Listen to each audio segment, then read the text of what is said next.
how is the innovator community in Canada going to help us to do better, to think about value, and to help the health systems deliver more value?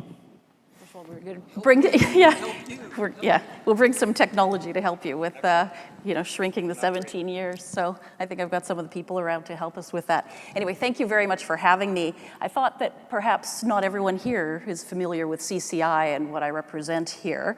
So first of all, perhaps I could just give a brief overview of CCI. CCI is a business council for the 21st century economy. It's chaired by former co-CEO of BlackBerry, Jim Balsillie, and vice chaired by John Ruffalo, who's the CEO of OMERS Ventures, with a mandate to directly connect Canadian technology CEOs with senior public policy leaders in order to drive the growth of Canada's innovation-based economy sector. Our members are CEOs from coast to coast to coast of Canada's most successful and fastest growing technology companies. So we represent about 70 of those firms and about 20 of them that are focused in health technology and growing.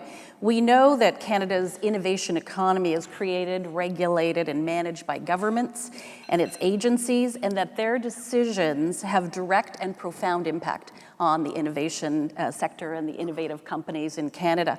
So we want to be at the table. CCI is dedicated to helping indigenous high-growth technology companies scale up globally. So we advocate for public policy focused in 3 areas, and that is access to talent, access to capital, and access to customers.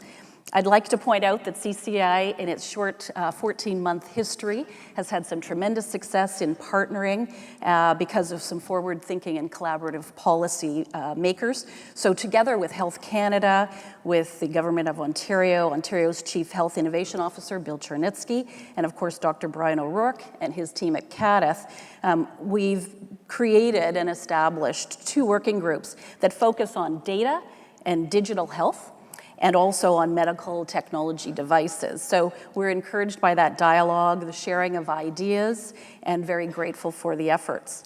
So as we sit here today, we're discussing healthcare and value. You may wonder, sort of why and how the innovation economy is critical to the discussion.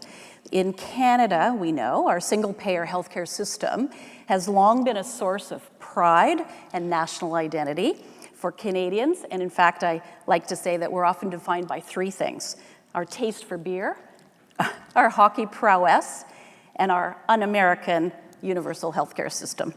However, sadly, healthcare costs to government, to individuals, to employers, projected to grow well beyond sustainable levels due to demographic shifts and economic challenges. So health spending consumes, as we know, nearly half of provincial budgets.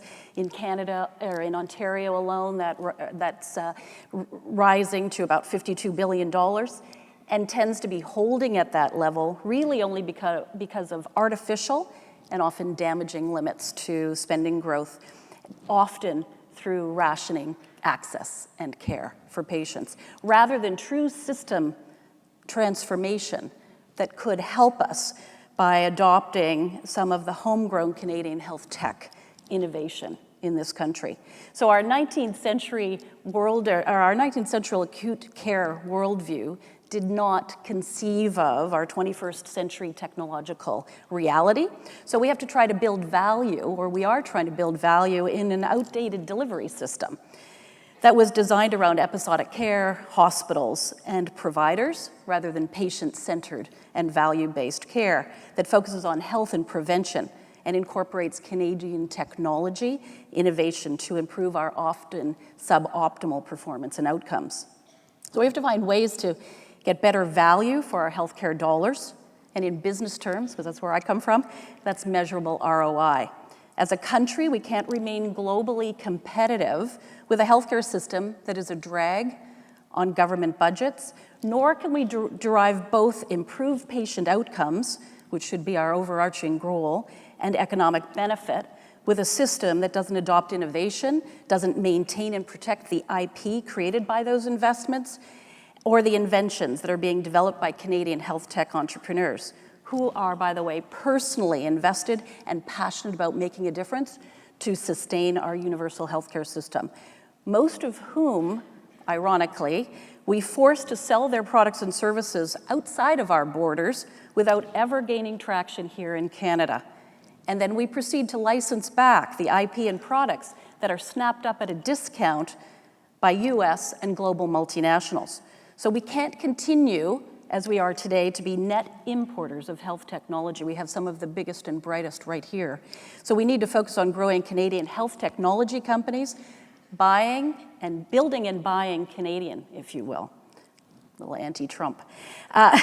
We must truly embrace the reality that healthcare is also an economic driver, not simply a cost center. Health's a growing sector worldwide. All countries are facing the same issues about sustainability, trying to understand value in an effort to maintain sustainability. Both demand for health services and innovation are multiplying at dizzying rates. Technology, including artificial intelligence, is advancing at exponential rates, but it has exponential potential to completely transform and impact when it's applied to health and the healthcare system.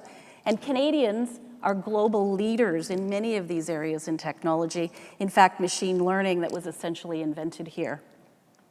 We have to devise policies, focus assessments on these new technologies, be agile in that, deal with the inherent risk in our system that prevents the adoption of innovation, and really bring the voice of scaling health tech CEOs to the table with policymakers and regulators in order to truly transform the system, make it an economic driver, and deliver the true value that Canadians deserve.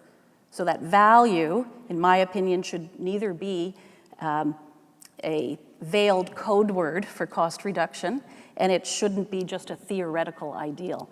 It really is health outcomes for patients, or health consumers, I like to say, that is value, and we must have real-world return on investment.